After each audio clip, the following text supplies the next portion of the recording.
नमस्कार. C news मराठीमध्ये प्रथमतः आपलं मनपूर्वक स्वागत. सध्या महाराष्ट्रात विधानसभेची रणधुमाळी अगदी जोरात सुरू झालेली आहे आणि प्रचारसुद्धा आता रंगात येऊ लागलेला आहे. एकमेकाचे जे काही विरोधकांचे जे काही आरोप प्रत्यारोप एकमेकावर सुरू झालेत त्याच्यामुळं राजकीय धुराळा हा चांगलाच उडालेला आहे. अकोले विधानसभा मतदारसंघात देखील आजी माजी आमदार एकमेकासमोर उभे राहिलेले आहेत. त्याचबरोबर इतरही बंडखोर झालेले आहेत. त्याच्यानंतर महाविकास आघाडी, महायुती आणि अपक्ष असं सगळा गोंधळ या मतदारसंघात झालेल्या उमेदवारांचा दिसतोय. त्याच्यामुळं या मतदारसंघामध्ये नेमकी काय वातावरण राहणार आहे हे आज आपल्याला या ठिकाणी जाणून घ्यायचं आहे. आणि त्यासाठी आपल्या समेत आहेत या अकोले विधानसभा मतदारसंघाचे आमदार डॉक्टर किरण लहामटे. साहेब नमस्कार. नमस्कार. आता चित्र अगदी स्पष्ट झालेलं आहे की साधारणतः पंचरंगी लढत होईल असं वाटतंय. नेमकी काय परिस्थिती आहे? आता तुम्ही गावोगाव दौरे पण करतायत, नेमकी काय वातावरण राहणार आहे? अकोले विधानसभा मतदारसंघात नवरत्न उभे आहेत, 9 उमेदवार आहे. काय कोणाला कमी लेखण्याचं काही कारण नाही आणि लोकशाहीमध्ये सगळ्यांना उभं राहण्याचा अधिकार आहे. त्यामुळं पंचरंगी होती का नवरंगी होती याच्याशी काही हे नाही. जनतेनं ठरवलं आहे. किरण लहामटेनं 5 वर्ष कामं केलेत. किरण लहामटेबरोबर राहायचं आहे आणि ग्राउंड रिपोर्टही तुम्हाला तसाच भेटन.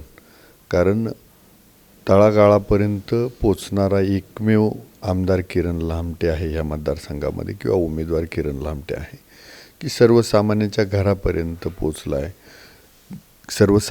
सामान्यांच्या सुखदुःखात पोचला आहे. कामं प्रत्येक गावात वाडीत पोचवण्याचं काम केलं आहे.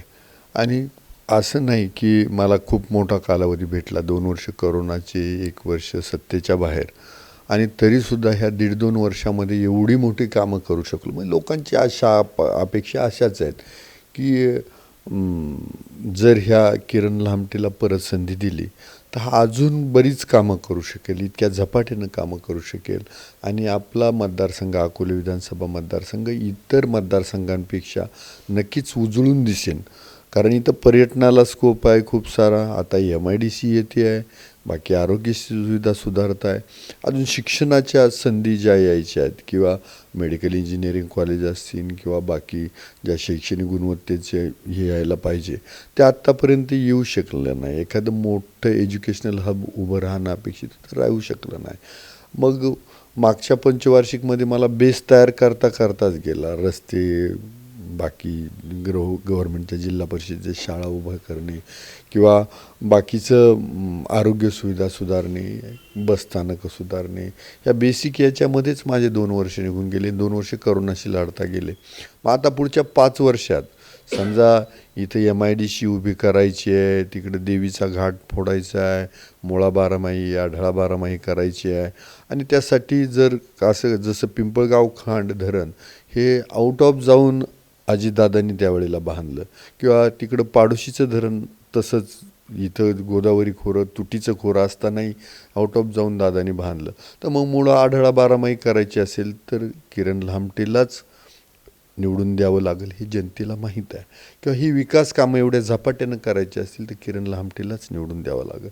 पुढच्या सुसंस्कृत अकोले तालुका बनवायचा असेल, हे दारू मटणाचं राजकारण बंद करायचं असेल तर किरण लहामटेलाच निवडून द्यावं लागेल.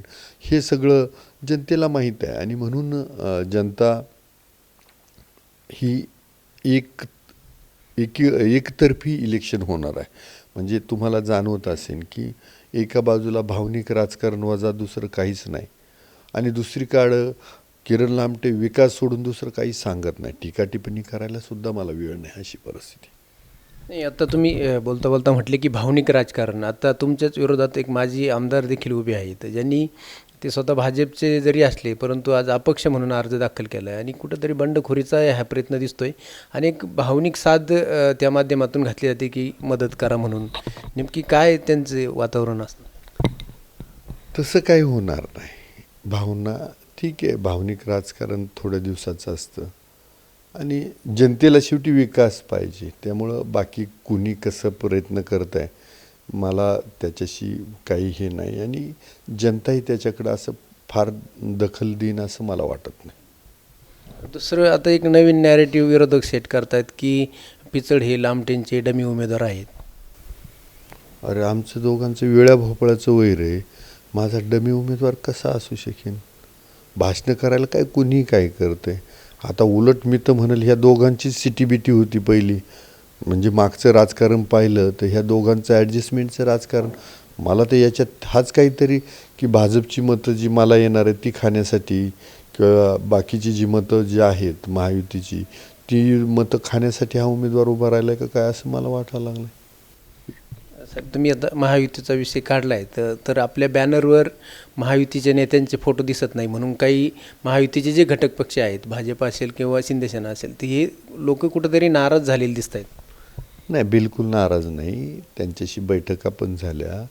आता परिस्थिती अशी आहे की सुरुवातीला फॉर्म भरतोय तोपर्यंत महायुतीच्या नेत्यांच्या काही बैठका व्हायच्या होत्या, त्यांचे निर्णय व्हायचे होते आणि माघारीपर्यंत मग जे कोणी आता बंडखोर उमेदवार आहे भाजपचा ते त्या मागं घेताय का राहताय हा प्रश्न होता. आणि मग गणितं बरेच बदलत होते त्यावेळेला. काही नेते मंडळी त्यांच्याबरोबर घोषणा द्यायला किंवा बैठकीला होते, फॉर्म भरायला नव्हते. पण मग ह्या सगळ्या परिस्थितीमध्ये चित्र स्पष्ट व्हायचं होतं आणि ऑलरेडी माझं तिकीट जेव्हा मी अजितदादा पवार बरोबर गेलो तेव्हा किंवा मी आमदार झालो तेव्हापासून राष्ट्रवादी पक्षामध्ये अशी प्रथा आहे किंवा बऱ्याच काँग्रेसमध्ये किंवा ह्या पक्षांमध्ये, मला वाटतं भाजप वजा सगळ्याच पक्षांमध्ये प्रथा आहे की स्टँडिंग आमदारांना कुणाला बसवलं जात नाही. त्यामुळं मला तिकीट निश्चित होतं आणि त्यामुळं मी माझा प्रचार लवकर सुरू केला होता. माझे बॅनर छापले गेले होते आणि मला त्या काळात माझी सगळी यंत्रणा रेडी झालेली होती ऑलरेडी आणि मग बॅनर लगेच त्याला छापले गेले. आता काल माझी शिवसेनेची पण बैठक झाली आहे, भाजपच्याही काही नेते मंडळींची बैठक झाली आहे आणि तो प्रश्न नाही आहे. म्हणजे ही सगळी एकत्र येतील, बॅनरवरती मोदी साहेबांचा फोटो येईल. तसंही महायुती सरकार केंद्रात राज्यात जे आहे ते मोदी साहेबांच्याच नेतृत्वाखाली काम करत आहे. त्यामुळे हे होईल सगळं. म्हणजे महायुतीचा धर्म आता पाळला जाईल. आता नाही, पहिल्यापासूनच पाळतोय. तसं तुम्हाला माहिती आहे की मी सुरुवातीला भाजपाचाच जिल्हा परिषद सदस्य होतो. आता काही भित्रे मंडळी त्यांचं हे वाचवण्यासाठी ते आले होते इकडं.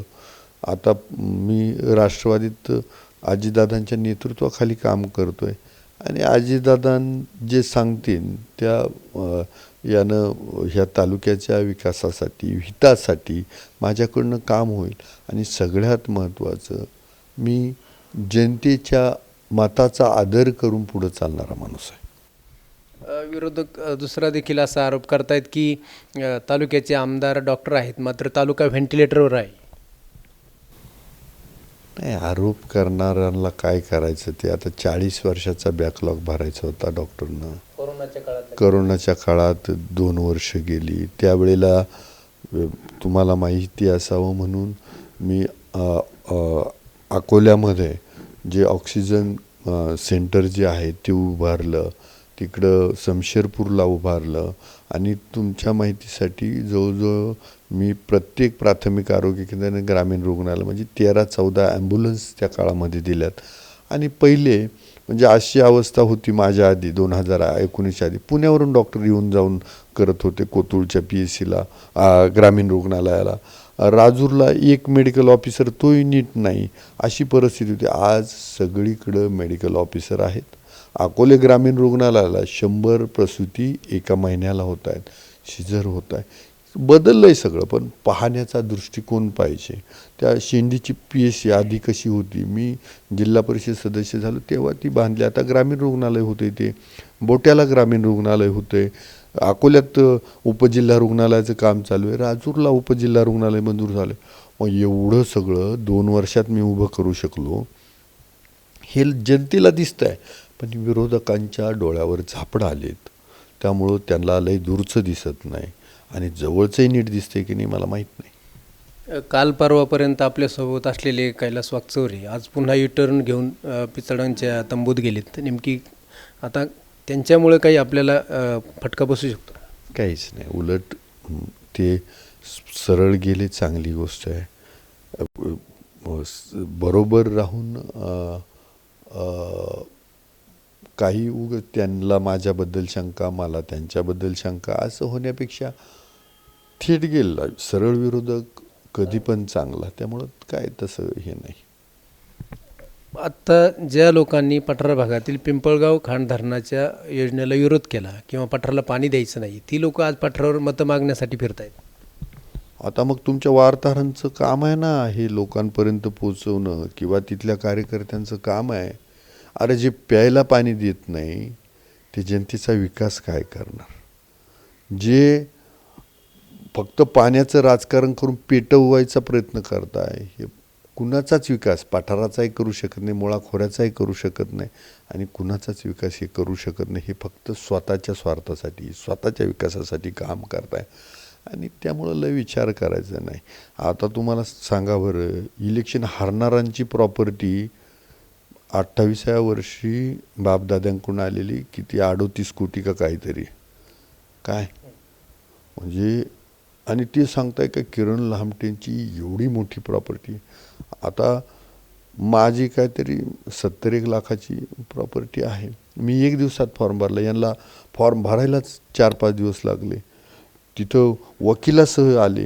म्हणजे सगळी काय गुन्हेगारी पार्श्वभूमी, यांचे जर कारनामे बाहेर निघाले वेळोवेळेला मी काढणार आहे. याचा गोव्याचा मॅटर काय आहे, यांनी कुठं कुठं दिल्लीमध्ये काय झालं होतं, ही जेव्हा बाहेर पडन त्यावेळेला जनतेपुढे येईन. फक्त चला, त्यांनी पातळी खालची गाठली, आपल्याला खालची पातळी गाठायची नाही.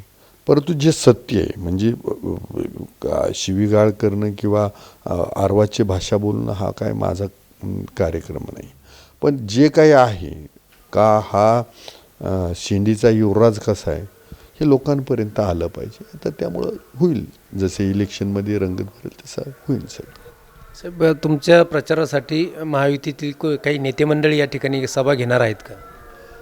आता कसं आहे की प्रत्येक मतदारसंघामध्ये महायुतीमध्ये ज्याला त्याला त्याच्या उमेदवारांचं पडलं आहे आणि सगळ्या उमेदवारांना ताकद द्यायची आहे. उलट पक्षी माझ्याबरोबर आदरणीय जालिंदरजी वाकचौरे, जे भाजपाचे गटनेते होते जिल्हा परिषदेचे, ते सध्या माझ्याबरोबर प्रचारात सक्रिय. बाकीची सुनील उगले, बाकी सगळ्याच टीम आहे. आणि मला खात्री आहे की आदरणीय सीतारामजी भांगरे हेही भाजपाचे नेते माझ्याबरोबर सक्रिय होतील. त्यामुळं तो प्रश्न राहणार नाही. शिवसेनेचेही शर्मिला येवले, ज्या काही महाराष्ट्राच्या महिला आघाडीचं काम करताय, तर त्या पण माझ्याबरोबर सक्रिय आहेत. आणि त्यामुळं बाकीचा प्रश्न, काल भाऊ चौधरींची पण भेट घेतली, त्यामुळं बाकी हे सगळी नेते मंडळी बरोबर मोठ्या सभा होणार आहेत. येत्या 15 तारखेला आदरणीय अजितदादा पवार साहेब हे अकोल्यामध्ये येत आहे, त्यांची सभा होईल. पठारावरती सयाजी शिंदेंची बहुतेक 11 तारखेला सभा होईल. आदरणीय तटकरे साहेब कदाचित कोतुळला 13 तारखेला सभा घेण्याचा आमचा विचार आहे. आणि राजूरला मुंडे साहेबांची सभा राजूरला 17 किंवा 18 तारखेला होऊ शकेल. तर असं सगळं सभा होतील. आणि निवडणूक ऑलरेडी सगळं वातावरण चांगलं आहे. 5 वर्ष काम केलं आहे, म्हणजे धावपळ करायचं कारण नाही, सभा फार मोठ्या घ्यायचंही कारण नाही. कारण मध्ये आजीदादांची सभा खूप मोठी सभा झाली की आत्तापर्यंत अकोल्यानं एवढी मोठी सभा पाहिली नाही. म्हणजे विरोधकांच्या 4 पट 5 पट एवढी मोठी सभा ती झाली. आणि भविष्याच्या काळात मोठ्या सभा होतील. शेवटचा प्रश्न, आता या निमित्ताने सी न्यूजच्या माध्यमातून काय मतदारांना आपण आवाहन करताय? मतदारांना एवढंच आव्हान करेल, म्हणजे मी फक्त अकोले विधानसभा मतदारसंघातल्याच मतदारांना नव्हे, तर महाराष्ट्रातील मतदारसंघातील सगळ्या मतदारांना मी आव्हान करतो की बघा, उमेदवार हा जनतेची कामं करणारा असावा. उमेदवार हा लोकशाहीची मूल्य जपणारा असावा. उमेदवार हा तरुण पिढ्या वाया घालवणारा नसावा. उमेदवार हा कायम त्या मतदारसंघात च्या जनतेशी एकनिष्ठ असावा, तिथल्या प्रगतीशी एकनिष्ठ असावा, तुमच्या मतदारसंघाचे जे काही प्रश्न आहे ते विधानसभेत मांडणारा असावा, ते सोडवण्यासाठी सतत प्रयत्न करणारा असावा, असा जो कोणी उमेदवार असेल जिथे जिथं त्या मतदारांनी त्या उमेदवाराच्या मागं उभं राहावं. कुठल्याही भूलथापांना, कुठल्या आमिषाला बळी पडू नये. आपल्या तरुण पोरांना हॉटेलांमध्ये पार्ट्या, दारू हे वाईट व्यसनं लावून जर लोकशाहीचं जर अधपतन करणार असाल, लोकशाहीचा गळा घोटण्याचा प्रयत्न होणार असेल किंवा मताला पैसे वाटणं, लोकशाही खरेदी करण्याचा प्रयत्न करणं असं जर कुठल्या उमेदवारांकडनं होत असेल तर हे लोकशाहीला घातक आहे. हे लोक आता जर अशा पद्धतीनं पैसा पेरतील तर उद्या हे करप्शन करून पैसा उभा करण्याचा प्रयत्न करतील. त्यामुळं याच्याकडं सरळ सरळ याला मूठमाती द्या आणि असा संदेश द्या की एक चारित्र्यवान उमेदवार, एक चांगला उमेदवार, काम करणारा उमेदवार, जनतेत राहणारा उमेदवार आणि जनतेशी आणि त्या मतदारसंघाच्या मातीशी एकनिष्ठ राहणाऱ्या उमेदवार आम्ही निवडून दिला आहे. वाईट गोष्टीला आम्ही प्राधान्य दिलं नाही आणि देणार नाही असा जर संदेश दिला तर भविष्याच्या काळामध्ये ही वाईट प्रवृत्ती गाडली जाईल. धन्यवाद साहेब. तर हे होते आमदार किरण लामटे. अतिशय आपण केलेल्या विकास कामांवर प्रबळ आत्मविश्वास त्यांना मतदारांचा आहे. सर्वसामान्यांशी नाळ जोडल्यामुळं या मतदारसंघातील माझा विजय निश्चित असल्याचं ते या ठिकाणी ठामपणे सांगत आहेत. येत्या 20 तारखेला हे सगळं चित्र आपल्यापुढे स्पष्ट होणारच आहे. पुन्हा आपण याच कार्यक्रमात पुढील मतदारसंघात नवीन उमेदवाराला भेटणार आहोत. तोपर्यंत नमस्कार.